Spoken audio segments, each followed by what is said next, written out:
나는 하나님을 예배하는 예배자입니다.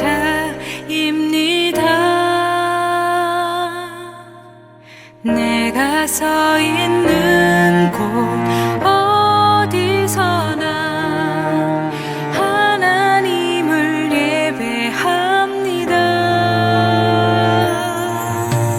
나는 하나님을 예배하는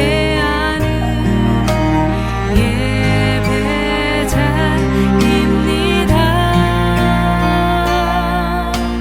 내가 서 있는 오늘 우리에게 주신 하나님의 말씀은 요한복음 5장 41절부터 47절까지 말씀입니다. 나는 사람에게서 영광을 취하지 아니하노라. 다만 하나님을 사랑하는 것이 너희 속에 없음을 알았노라. 나는 내 아버지의 이름으로 왔음에 너희가 영접하지 아니하나 만일 다른 사람이 자기 이름으로 오면 영접하리라.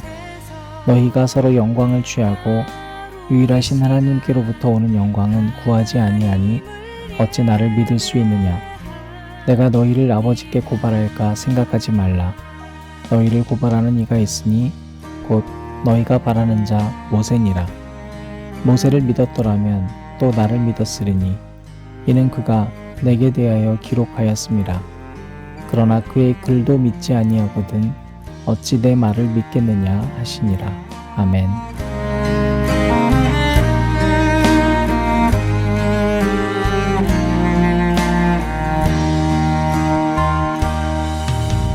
나는 하나님을 예배하는 예배자입니다. 내가 서 있는 곳 어디서나 하나님을 예배합니다. 내 영혼 거룩한 은혜를 향하여 내 마음 완전한 하나님 향하여 이곳에서 바로 이 시간 하나님을 예배합니다.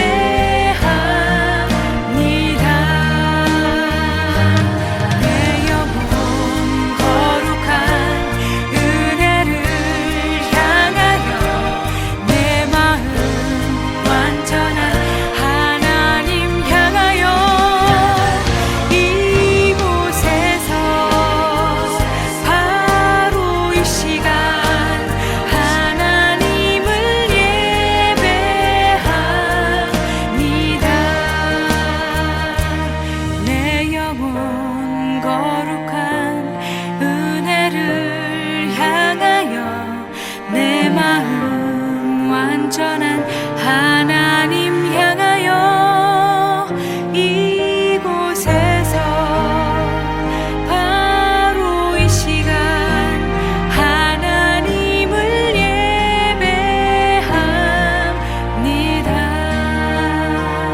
이곳에서 바로 이 시간 하나님을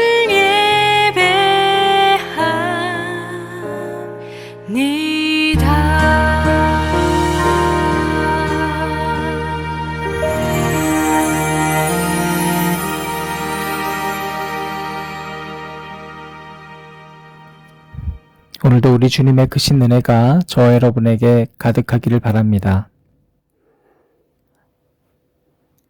요한복음 5장은 38년 된 병자를 고치는 이야기로부터 시작을 합니다.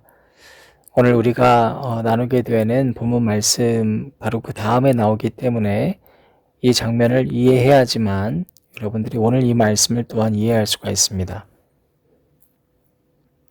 여러분, 결국에 이 38년 된 병자를 고치심으로 인해서 예수님께서는 박해를 당하게 되고 또 고발을 당하게 되기 때문입니다.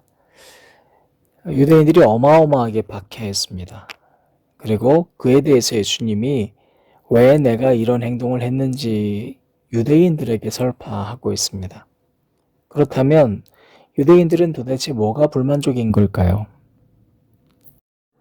간단히 말하면 10절에 안식일인데 이 38년 된 병자가 자리를 들고 걸어가는 것이 법에 어긋났다는 겁니다. 오름과 그릇됨으로 세상을 바라봅니다. 아니, 사람을 봅니다. 여러분, 우리가 법을 지키고 살아가야 하는 건 맞습니다. 그런데 그 법으로 사람을 보는 것이 아니라 법으로 내가 세상을 살아가는 거죠. 자, 유대인들이 그와 같이 막 항의를 하고 난리가 나니까 38년 된 병자가 나를 낫게 한 그가 자리를 들고 걸어가라 그랬다는 거예요. 여러분 참 신기하죠? 사람들이 옳고 그름은 분별하려고 하면서 그 사람을 보지는 못합니다.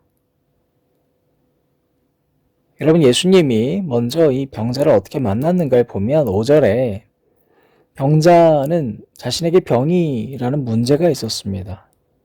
예수님 물어봅니다. 너 낫고 싶니? 너 낫고 싶니? 사람들이 예수님에게 본질적으로 자신의 문제를 드러내지 않으면요. 안 된다는 거예요. 먼저 병자가 구해야 되는데 구하지 않습니다. 바로 이전에도 사마리아 여인과 똑같지 않습니까? 너 낫고 싶니? 그럼 뭐라고 대답해야 돼요? 네, 낫고 싶습니다. 혹은 아이, 저 괜찮아요. 이 두 가지 중 하나겠죠. 그런데 이 병자의 문제는 정말 뭐였냐면 7절에 주여 물이 움직일 때에 나를 못에 넣어주는 사람이 없어 내가 가는 동안에 다른 사람이 먼저 내려가나이다. 맞는 것처럼 보이십니까? 여러분 이 대답이? 그렇지 않습니다. 너 낫고 싶니라고 물어봤을 때 예, 낫고 싶습니다. 이렇게 대답하는 게 맞잖아요. 그런데 그게 아니라 지금 그 대답에 대해서 그 대답을 어떻게 하냐면 이것도 아니에요. 물이 움직일 때 나를 못에 넣어줄 사람이 없어서 제가 늦었습니다. 이것도 아니에요. 제가 늦은 게 아니라 다른 사람이 먼저 내려갔습니다. 남 탓하고 있습니다. 타자의 잘못이 먼저 눈에 들어옵니다. 그러니까 늘 어떠한 상황에서 솔직하게 내가 내 자신에 대해서 회개하고 그런 이야기를 드리는 것이 아니라 나는 지금 여기 있는 것이 당연하다. 쟤 때문이다. 그래서 주님이 말씀하십니다. 일어나 내 자리를 들고 걸어가라. 뭘 말하는 거예요? 여러분 누군가가 있어야지만 신앙생활을 해왔었던 삶에서 벗어나 이제 그런 핑계 좀 그만 대고 네 스스로 일어나 영적 자립인이 되라는 겁니다. 문제는 이렇게 자유해지고 이제는 걸어갈 수 있는 이 사람을 보고 유대인들이 똑같이 뭐라고 하고 있는 거예요. 내 문제가 보이지 않고 결국엔 남 탓하고 있습니다. 너 왜 안식일인데 그렇게 걸어다니니 굴침을 들고 누구랑 같습니까? 주저앉아 있었던 38년 된 병자가 남 탓하고 있는 모습과 똑같습니다. 남 탓을 하는 사람은 결국 남은 사랑의 대상이 아니라 남을 내 뜻대로 하고 싶어하는 욕망의 사람, 폭력의 사람이 되고 맙니다. 내 말을 안 들으면 싫은 거예요. 내 옳음의 기준에서 벗어나면 그 사람은 없는 사람 취급해야 돼요. 그래서 오늘 말씀 30절은 어떻게 시작합니까? 내가 아무것도 스스로 할 수 없노라. 듣는 대로 심판하노니 나는 나의 뜻대로 하려 하지 않고 나를 보내신 이의 뜻대로 하려 함으로 내 심판은 의로우니라. 자, 그래서 예수님은 나는 내 뜻대로 살지 않는다. 나는 하나님 뜻대로 산다. 그것을 유대인들에게도 보여주고자 하신 겁니다. 너네는 왜 네 맘대로 살려고 하니? 여러분 내 뜻대로 사는 사람과 주님 뜻대로 사는 사람의 삶은 확연히 타인을 대할 때 다른 모습을 보게 됩니다. 내 뜻대로 사는 사람은 타인을 볼 때 그저 마음에 안 듭니다. 나를 인정해주고 나를 높여주면 그 타인이 좋아 보이고 내 기준에서 어긋나면 그 타인은 늘 나쁜 사람입니다. 그래서 뭔가를 얘기할 때 마음에 안 드는 부분들부터 열거하는 거예요. 마음에 있는 게 먼저 나옵니다. 그러나 내 뜻보다 높은 분의 뜻대로 사는 사람은 내 뜻이 중요하지 않죠. 저 사람의 모습이 중요하지 않습니다. 내가 주님 뜻대로 사느냐 아니냐가 중요한 거예요. 여러분, 하나님의 뜻은 너무나 커서 타인의 결핍과 나의 결핍 모두를 가지고 당신이 채워서 일하시는 분이거든요. 여러분, 그래서 우리는 영적인 자립인이 된다는 것이 얼마나 중요한지 알아야 합니다. 그것은 자율성을 추구하는 사람입니다. 자율성은 결코 내 맘대로 살아가는 것이 아닙니다. 늘 남에 의존해서 끌려다니던 신앙생활, 그 모습에서 스스로를 개혁하고 늘 남 탓을 하던 그 모습에서 이제는 벗어나 나와 하나님과의 그 관계 속에서 신앙생활을 해나가는 겁니다. 그 사람은 그 자리에서 일어날 수 있습니다. 오늘 또한 이 말씀 속에서 우리는 안식일에 예수님께서 왜 일하셨는가에 대한 근거를 알 수 있습니다. 바로 생명을 살리기 위해서라면 안식일은 바로 그 사람을 위해서 존재하기 때문에 그 타인을 판단하는 법을 넘어서는 초월성이 필요한 것이 안식일입니다. 주일은 여러분, 그 초월성이 우리에게 회복되고 채워지는 시간입니다. 2022년도 어김없이 우리는 코로나와 함께하고 있습니다. 여러분 자녀들 혹은 여러분 남편이나 아내가 예배를 못 드리기 때문에 여러분도 예배를 못 드리신다고 생각하는 건 아닙니까? 38년 된 안진뱅이 혹은 병자와 같은 신앙생활일 수 있음을 오늘 말씀은 우리에게 얘기해 주고 있습니다. 코로나가 핑계의 근원이 된 건 아닙니까?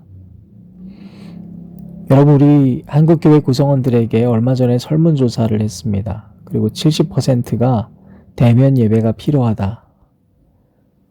그리고 놀랍게도 제 생각을 초월해서 약 70%의 성도들이 나는 대면 예배가 참여 가능하다 대답했습니다. 우리 앉은자리 새벽기도회를 드리시는 여러분들 한번 곰곰이 생각해 보십시오. 여러분들은 그 70%에 들어가십니까? 아니면 들어가지 못하십니까? 만약 들어가지 못한다면 어떤 이유 때문입니까? 지금까지 우리가 비대면 예배를 위주로 드렸던 이유는 교회에 위치한 믿지 않는 모든 이들의 생명을 위해서, 그들을 지켜주기 위해서였습니다. 약한 자들을 보호하기 위해서였습니다. 교회가 왜 식당이나 다른 곳들과 달리 방역 패스를 적용하지 않느냐라는 그 질문 앞에서 우리도 그들의 고통과 함께하기 위함이었습니다. 그러나 그것이, 그 이유가 여러분들이 영적으로 일어나 자립하지 못하는 근거가 된다면 우리는 오늘 이 말씀으로 나의 영적인 자립성을 점검해야만 합니다. 오늘 성경은 우리에게 이와 같은 것을 질문하고 있습니다. 42절, 다만 하나님을 사랑하는 것이 너희 속에 없는 것은 아닌가? 우리가 사랑한다고 하지만 실제로 하나님을 사랑하는 것이 아니라 단지 우리의 가족, 그냥 우리 친구, 그 끼리에만 머물고 싶은 것은 아닌가? 46절, 47절, 모세를 믿었으면 나를 믿을 텐데 너희는 내 말을 믿지 못한다. 실제로 그들은 그의 글도 믿지 아니하기 때문이다 라고 기록하고 있는 말씀을 우리가 유념해서 들어야 할 것 같습니다. 사랑하는 여러분, 말씀 결론 맺습니다. 우리의 예배가 회복되어야 합니다. 여러분, 2022년 여러분의 예배를 회복시키시기 바랍니다. 그것은 타인의 생명을 살리는 내가 되는 것이요, 동시에 내 문제를 놓고 하나님 앞에 솔직해지지 못했었던 지난 날들을 회개하는 것이요, 또한 내가 예배드리지 못함의 근거를 내게서 찾는 것이 아니라 저 사람 때문이요, 이 환경 때문이라고 탓하고 있는 38년 된 병자와 같은 모습이 여전히 내 내면의 뿌리에 잔존해 있음을 잊었기 때문입니다. 부디 이 말씀으로 여러분이 깨끗게 되시기를 주님의 이름으로 축원합니다. 함께 기도하겠습니다. 하나님 감사합니다. 38년 된 병자는 자신의 병이 깊음에도 불구하고 너 낫고 싶니 했을 때 예 주님 낫고 싶습니다. 말하지 못했습니다. 그는 그저 그가 물가로 움직이지도 않고 그 자리에 앉아 있었던 것에 대한 질책으로 여기고 나를 못에 넣어줄 사람도 없고 내가 가는 동안 다른 사람이 먼저 갔다고 남 탓과 환경 탓을 했습니다. 그럼 그에게 예수님은 말하셨습니다. 일어나 내 자리를 들고 걸어가라. 유대인들은 여전히 그 일어나 걸어갔었던 사람을 향해 또 비판했습니다. 왜 안식일인데 움직이냐고. 그럼 안 된다고. 법을 지키라고. 안식일의 주인이 사람임을 잊었기 때문입니다. 여전히 남 탓을 하고 환경 탓을 하고 있는 그 모습이 38해 된 병자와 같음을 망각했습니다. 주님, 2022년 새해가 되어 우리가 우리의 문제를 주님 앞에 숨기지 않고 토로할 수 있길 바랍니다. 더 이상 그 누구의 핑계도 그 어떤 환경의 핑계도 되지 않고 다시 주님 앞에 참된 예배자가 될 수 있도록 우리를 도와주옵소서. 예수님 이름으로 기도드립니다. 아멘. 찬양하며 주님 앞에 나와 보좌 앞에 경배하세. 왕의 왕 주께 거룩한 손 들고 경배해. 주님께 경배해. 주님께